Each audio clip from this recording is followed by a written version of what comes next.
com tantos HFTs, será que vai chegar um momento que vai ser impossível de ler fluxo? Eu sei, tá, que muita gente se sente desestimulada a investir tempo e o esforço mental necessário para ler os mercados com essa ótica de fluxo de ordens, né? E uma das objeções é justamente essa. Pô, será que vai valer a pena eu gastar esse tempo, esse esforço, né, e lá na frente acontece uma mudança, ou vai ter mais HFT, e fica mais difícil, né, e não vai valer para nada essa leitura, tá? Eu gravei esse vídeo aqui justamente para falar sobre isso, tá? Para falar em duas etapas, sobre as fases em que essa liquidez aumentou, os HFTs aumentaram, essas 4 grandes fases, e sobre o grande risco, que na minha opinião é o risco que não está nessa pergunta, que é o risco verdadeiro para ler mercado no futuro. Vamos lá, bora pro vídeo.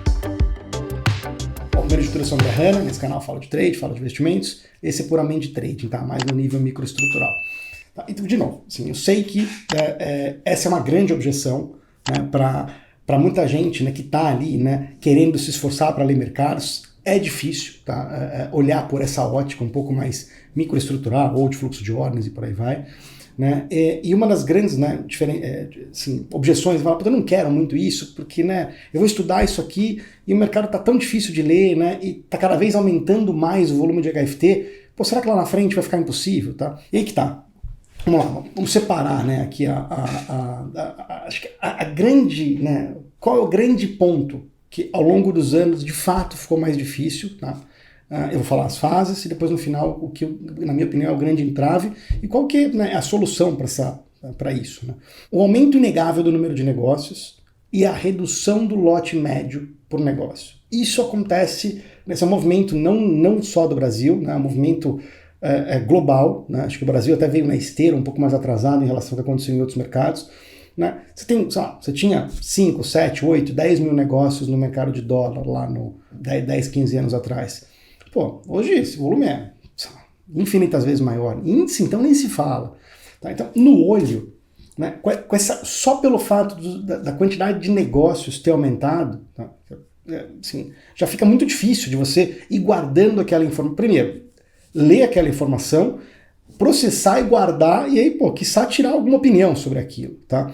E junto, né, concomitante com o aumento de número de negócios, o tamanho médio desse lote diminuiu, ou seja, o que antes era muito fácil de perceber, lote grande, lote médio, lote pequeno, pô, hoje, às vezes um cara que executaria com um lote grande, ele está quebrando essa ordem de maneira automatizada, né? Às vezes nem com aqueles robôs low frequency que eu falo, né? Aqui TWAP, VWAP, POV, né? Vou deixar tudo aqui, esses links aqui embaixo, né, sobre esses sistemas que eu estou falando rápido aqui, pressupondo que você conhece, tá? Às vezes com um robozinho sniper, né, que executa meio rápido ali aquelas ordens para poder disfarçar, para não ir com uma ordem única grande. Por que o cara faz isso? Não é só para disfarçar, tá? Muitas vezes para aumentar o grau de eficiência daquele comitente ou daquela corretora, que é o seguinte, o número de ordens enviadas, tá? Executadas, na verdade, sobre o total de ordens enviadas. Por quê? Porque de um bom tempo para cá, a Bolsa, né, antes ela permitia que você ficasse pescando, né, colocando ordem, põe e cancela, põe e cancela, põe e cancela. De vários anos para cá já existe um grau mínimo de eficiência, tanto por comitente quanto por corretora, tanto por cliente quanto por corretora, esse grau de eficiência, ou seja, você tem que executar em relação a todas as ordens que você emite para o mercado, ou seja, que vai para o book de ofertas, que não necessariamente são agressão, né, tem que ter um grau de eficiência mínimo, né, entre essa proporção de ordens enviadas e ordens executadas. Ou seja, o teu grau de cancelamento tem que ter um tamanho X. Então você usar, ao invés de executar uma ordem única, sei lá, de 100 contratos, você executar 100 ordens de um contrato, aumenta o teu grau de eficiência. Tá? É aquelas coisas, né? Gera anomalias para poder, né, jogar com o livro de regras embaixo do braço. Tá? Então, assim, esse é o grande problema. Aumento do número de ordens e um lote médio por ordem menor, reduzindo ao longo do tempo. Agora, por quê? Como ele tocou no assunto, né, aqui nessa pergunta, os HFTs aumentaram, será que vai chegar num ponto que... Não foi só HFT, mas o HFT é um dos grandes, né, players que proporcionou essa mudança. E a reação aos HFTs fez com que os institucionais, tá, a gente vai tratar um pouco aqui, vamos lá. Os HFTs, quais foram as grandes fases deles? Tá? Dá para tratar isso aqui em 3 ou 4 grandes fases. Tá? Mais ou menos 2007, no Brasil, foi quando a Link, né, a corretora Link, que hoje é a UBS, Foi a primeira vez que ela ligou um robô que realmente chamou, já tinha robô no mercado, mas aqueles robozinhos, putz, automaçãozinha de Excel, que mandava ordem com muita baixa frequência para o mercado e tal. Assim, o que chama realmente atenção no mercado brasileiro é que parece que algum gringo ligou, né, através da corretora Link, algum cliente ligou um robô que assim, mudou o mercado. Daquele dia em diante eu tenho gravado, né, eu gravava ali a posição dos players, né, não tinha ferramenta que mostrava, né, se tal corretora estava comprando, vendendo e por aí vai. Então eu exportava essa informação da plataforma operacional dentro da corretora, que era o GL Trade, exportava aquilo e ia acumulando no Excel e tal. De repente um dia ficou impossível, assim, o Excel já não comportou mais por conta desse robô que entrou na Link. Eu não lembro se foi no dólar ou no índice ou nos dois de uma vez, no padrão, né? Naquela época o mini não era líquido. Bom, e assim, mas era um robô, vamos dizer, era um robô burro, né? Não tinha. Aparentemente ele passava netado no fim do dia, então você conseguia avaliar o PNL dele, não passava ganhador, ele ficava seguindo o lote dos autônomos que operavam pela Interfloat, né, que era a corretora que tinha a maior quantidade de autônomo, pessoa física, né, sei lá, o autônomo pagava 20 lotes ali no bola, o robozinho entrava com um delay de um segundo e pouco, era perceptível que eles iam tentando copiar essas ordens, isso foi durando pouco, porque, né, os caras perceberam, né, pagavam o lote, esperava o robô pagar lote atrasado, né, cancelava e batia em cima do robô e zerava meio ponto para baixo. Tá, mas isso durou muito pouco, durou semanas, meses e por aí vai. Até essa primeira fase em que, automações de coisas simples, tá? Tinham coisas simplistas, estratégias meio simplistas, mas tinha volume no mercado, essa frequência de ordens entrando e saindo, e ali foi a primeira vez que o book ficou de fato muito mentiroso, que olhar o book, a quantidade de lote na compra e na venda, você, você tem que olhar isso com filtro. Teve lá atrás que olhar isso com filtro, porque nem tudo que estava ali era intenção real de compra ou não, justamente por conta disso. Segunda grande fase. Esses robôs passaram graxa, a gente, né, usou essa nomenclatura, né? Os caras deram uma engraxada no robô, sei lá, e esse robô passou a fazer grande parte do que o autônomo na física, ou seja, né, o autônomo bom na física fazia, tá? Tudo que é arbitragem rápida entre mini e padrão e diversas outras coisas, né, alguns tradezinhos ali também, né, curtos, trade de consumo de fila, trade, assim, N trades de microestrutura que dava na física, que esse cara, esse HFT foi lá e meio que minou, né, ou diminuiu muito o espaço do trader autônomo pessoa física ali, tá? Mas ele ainda era considerado, vamos dizer, ele não era formador de preço. O HFT, né, na época, esse robozinho, ele não tinha poder de pôr o mercado onde ele quisesse. Ele ainda era price taker, ou seja, alguém, né, no mercado, um institucional na época, esse era o único grupo que conseguia ter lote suficiente para consumir a liquidez da fila, do dólar, estou falando, tá? Tinha 300, 400 lotes cada nível de preço. Pra você fazer o dólar cair a subir meio ponto, você precisa vir com 300, 350 contratos de agressão para consumir a liquidez da primeira fila. E para fazer virar o preço, tem que ser da primeira e da segunda fila, para ele de fato, né, sair do meio ponto e você conseguir entrar e sair com meio ponto. Ou seja, pessoa física em conjunto, se tomasse todos os autônomos, praticamente dava esse lote, mas somando todos os autônomos, ou um pouquinho mais, né, dos lotes dos autônomos somados, dava um pouquinho mais que a primeira fila. Então, assim, pessoa física no varejo, que não operava o dólar padrão, né? Então, assim, que você não tinha, e os HFTs, eles não consumiam liquidez integral de um nível de preço, ou seja, eles eram reativos. Eles esperavam acontecer alguma coisa em termos de consumo de primeira fila integral, né, por parte institucional, e aí sim eles faziam o que eles tinham para fazer de maneira rápida. Tá? Estratégia de primeira fila, de posicionamento de fila, para ficar vendendo. Sei lá, enquanto o mercado está subindo, eles eram primeiro na venda 1,5 para poder zerar 1, primeiro na venda 2 para zerar 1,5, ou seja, ir zerando num processo de alta porque eles estavam bem posicionados na fila, ou ao contrário, né? Consumo de liquidez, o cara vai lá, está pendurado a 2 na venda, vão tomando tudo a 1,5, os HFTs, as ieninhas, né, eram os últimos a tomar 1,5 porque já estavam bem posicionados a 2 para poder sair, ou seja, esse trade de consumo de liquidez. O autônomo fazia isso até 2007, 2008, 2010. Era o ganha-pão, facinho de fazer, não tinha muito que adivinhar lado e tal. E o robô veio e meio que foi minando e depois matou isso. Então você tem essa segunda grande fase dos HFTs reativos. E você tem um pouco depois, alguns anos depois, né, que foi começando devagar, 2013, 14, 15, dali para frente, em que os HFTs, isso lá fora começou antes e depois aqui no Brasil, né? Em que os HFTs começaram a virar price makers, cara, fazedores de preço dentro de uma faixa. Cara, e aí ficou muito mais difícil a leitura, não impossível, mas óbvio que é um grau de dificuldade um pouco maior, porque a ideia microestrutural de que, pô, só quem tem lote para deslocar preço é grande player, é institucional, que tem um modus operandi e por aí vai, cai por terra. Cai por terra porque o robozinho, o HFT, alguns deles, né, não é uma estratégia única, são diversas, entre 7 e 9 estratégias, que a literatura meio que mais ou menos conseguiu fazer engenharia reversa, mais ou menos, mas isso eu falo vou falar em treinamento um pouco mais avançado, não vou largar esse tema aberto no YouTube. Mas são 7 ou 9 estratégias um pouco mais, vamos dizer, reportadas que se tem sobre HFT.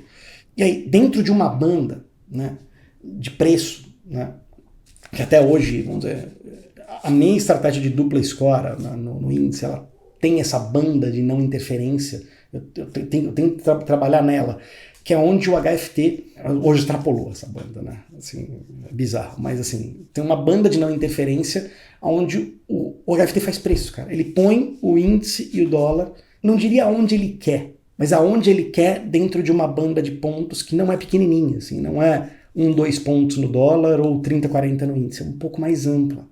Ele põe aonde ele quiser, aonde ele quiser. Ele cria preço, ele faz o preço andar, coisa que era, vamos dizer, impossível, impensável, não era impossível na palavra, impensável até 2013, 14.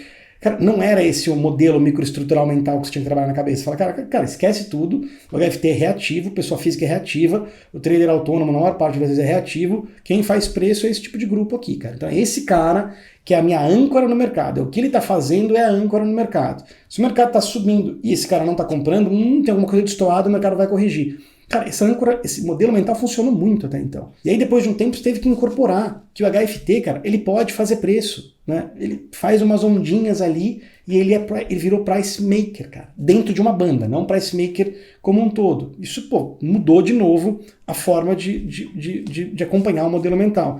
E aí você tem, né, um outro play que aumentou, não tem nada a ver com o HFT diretamente, indiretamente tem, que é a entrada de pessoas físicas pós-pandemia de maneira maciça no mercado, tanto nos Estados Unidos quanto aqui, fazendo preço.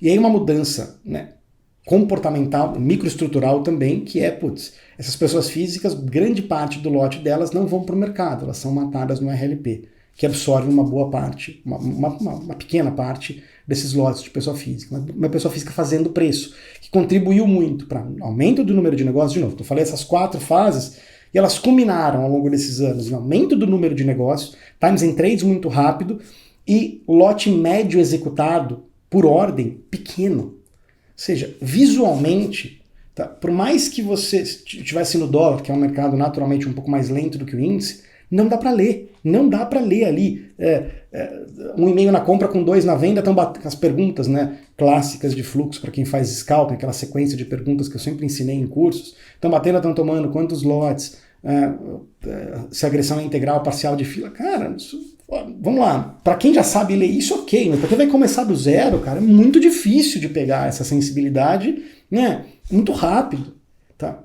O que sempre se precisou ao longo desses anos e que funcionou, tá? Hoje, do jeito que está hoje, tá? O HFT veio para um patamar altíssimo, mas você precisou ao longo desses anos de ferramentas, você precisou de automação para te ajudar a manter capacidade de leitura de tela, tá? E, de novo, não estou falando de ferramenta que te dá, compra, que te gospe, compra ou vende pronto. Estou dizendo ferramenta que te ajuda a extrair a informação que você quer tirar do mercado. Ou seja, esse que é a grande dificuldade de quem... muita gente acha que aprender a ler fluxo, ou aprender, sei lá, no nível microestrutural, é muito parecido com usar uma média de 3 com média de 8. Quando ela cruza, compra, quando ela cruza para baixo, vende. Né? Isso é muito objetivo, é muito fácil. Mas, pô, você acha que isso aí funciona, faz. Né? A grande questão é, as ferramentas de fluxo, né, elas não te gospem informação prontas. Você precisa entender o que tirar do mercado, mas é pauta para outro vídeo. Tá? Quais ferramentas? Dá 2 exemplos aqui que, elas existem, né, abertas para quase todo mundo, e elas ajudaram muito com essa velocidade de interpretação de dados. Tá? Uma, né, para quem está no dólar. No dólar ainda tem bastante absorção, né? O mercado vem caindo, né, agredindo um certo o padrão médio de lotes em cada nível de preço, chega num ponto em que bate, renova a compra, bate, renova a compra, não no preço, numa faixa de preço. Esse que mudou, antes era só no preço. Renovava, sei lá, vinha 9, aí no bola e meio renovava a compra, bola e meio renovava a compra, opa, e aí pô, você pagava bola e meio ou pagava 1 no máximo para tentar zerar um ponto e meio, 2 para cima. Hoje, essa renovação se dá numa faixa. Pô, começa ali no 1,5 começa a pipocar lote, mas vai pro 1, aí no 1 pipoca lote, no bola e meio também.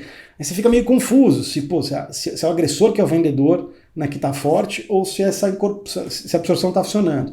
E no olho é muito difícil de você guardar quantos lotes foram absorvidos no 1,5, no 1, no bola e meio.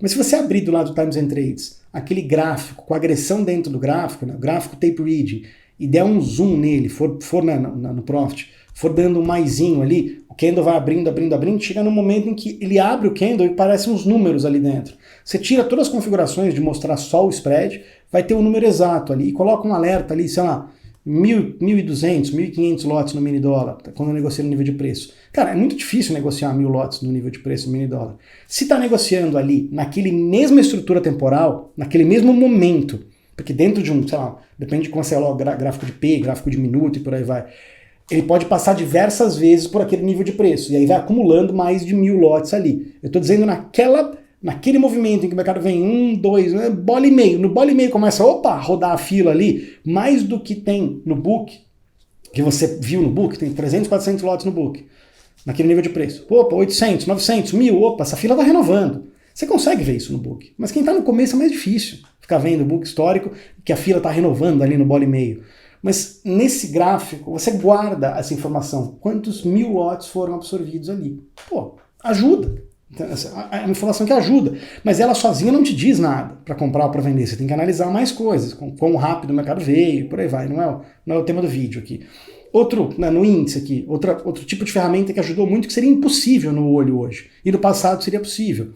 Identificar, dar front running e robozinho low frequency. Identificar TWAP, VWAP, POV. Cara, sem aquela tela que eu desenvolvi, ranking, né, análise de player dentro do plugin Tape Reading, já mostrei diversas vezes aqui, tem vídeos aqui embaixo que explicam esses algoritmos, tá? Eu deixei aqui na descrição. Sem essa tela, análise do player, que mostra taxa de participação e dentre outras informações de cada corretora, através da qual possivelmente podem estar se executando essas... Impossível. Pelo Times and Trades ali, ou só pela linha de análise do player, da evolução daquela corretora, tal corretora está comprando, tal está vendendo, só por ela, ou só pelo histórico de negócios, cara, no passado dava, você via ali, putz, olha aqui, putz, alguém pelo Morgan aqui está comprando X mil lotes a cada tempo. Está tão rápido que se você ficar só olhando Times and Trades, você não consegue, primeiro, nem lembrar, e às vezes nem ver que ele comprou, porque ele oscila o tamanho do lote. Mas ele executa X ordens por minuto e aparece lá naquela ferramenta de taxa de participação, que é uma engenharia reversa do mesmo algoritmo que ele usa para poder pôr a ordem lá dentro da corretora. Então, assim, esse tipo de ferramenta, ele te ajuda, tá? Então, por que eu falei tudo isso? Porque eu não vejo que liquidez e velocidade, aumento de número de negócios e diminuição média do tamanho de cada ordem, que é, vamos dizer, o produto final que aparece dessas 4 fases de HFTs, mais a entrada de pessoa física, junto com o RLP no mercado e por aí vai, eu não vejo isso como problema do futuro. Como, isso aí te preocupa se dobrar a liquidez? E aí que tá, tem uma outra premissa aqui. Eu acho que o volume de HFT atingiu o platô no Brasil. Você fala, André, mas lá fora o volume é 70%, 80%, dependendo da estatística, o volume é operação automatizada. No Brasil é alto, mas ainda é menos. Vai dar o catch-up, vai chegar. Cara, só tem uma coisa. Nível microestrutural, o Brasil tem uma bolsa. Lá fora, você tem diversas bolsas que você pode negociar o mesmo ativo. Grande parte desse volume lá fora de automação é a arbitragem de robô do mesmo ativo entre bolsas, só para manter preço. Então aí, vamos lá. Eu acho que o volume de HFT, tenho convicção, né, que o Brasil atingiu um platô hoje. Ou seja, é difícil esse volume ultrapassar, a não ser que aconteçam mudanças regulatórias. Quais mudanças? A primeira, uma entrada de uma nova bolsa, que é improvável, mas sempre existe essa possibilidade. O volume vai dividir entre as duas bolsas e vai ter Isso sim complica um pouco mais e, de novo, você vai precisar de ferramenta para poder compilar, né, o que sai nos dois mercados para poder olhar fluxo. Fica impossível? Não. Só você vai precisar de ferramenta para poder facilitar nessa leitura. E o que para mim é o grande entrave, né, que eu guardei para o final do vídeo? O grande entrave, de novo, não é liquidez, não é o aumento de volume de HFT, porque, de novo, eu acho que atingiu um platô, o volume de HFT no Brasil, e precisaria acontecer alguma coisa regulatória para poder esse volume aumentar. Não é, o Brasil vira grau de investimento, vai aumentar o número de HFTs no Brasil. Não, cara, os players globais já estão aqui, cara, né? Os market makers já estão aqui, os robozinhos já estão aqui há muito tempo. É difícil aumentar o volume de HFT proporcionalmente ao volume do mercado. O meu grande receio é a internalização de ordens. Eu gravei o vídeo um tempo atrás, quando a B3 fez a primeira passo nessa direção, que é como se ela permitiu, como não? Ela permitiu, está rodando já, que a corretoras casassem ordens de clientes institucionais, só de institucional, dentro da corretora. Tá? Como se o match engine da ordem fosse ali dentro. Só que ainda com a obrigatoriedade de reportar o trade para o mercado. Aí tudo bem, com ferramenta, de novo, mais dado para processar, mais rapidez, mas com ferramenta você mantém essa informação. O meu grande receio é que vá para um lado, né, especialmente para esse pacote, né, de pessoa física, que aumentou pra caramba, da corretora poder casar, dar um net, tá? Dar um match da ordem de compra e venda dentro dela e não reportar para o mercado. O não reporte do trade para o mercado, que é a famosa dark pool lá fora, isso é o maior risco, na minha opinião. Não o aumento do número de robôs, o aumento do volume de robôs e por aí vai.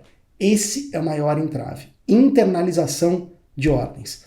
Falta de transparência dos trades executados, dos negócios executados.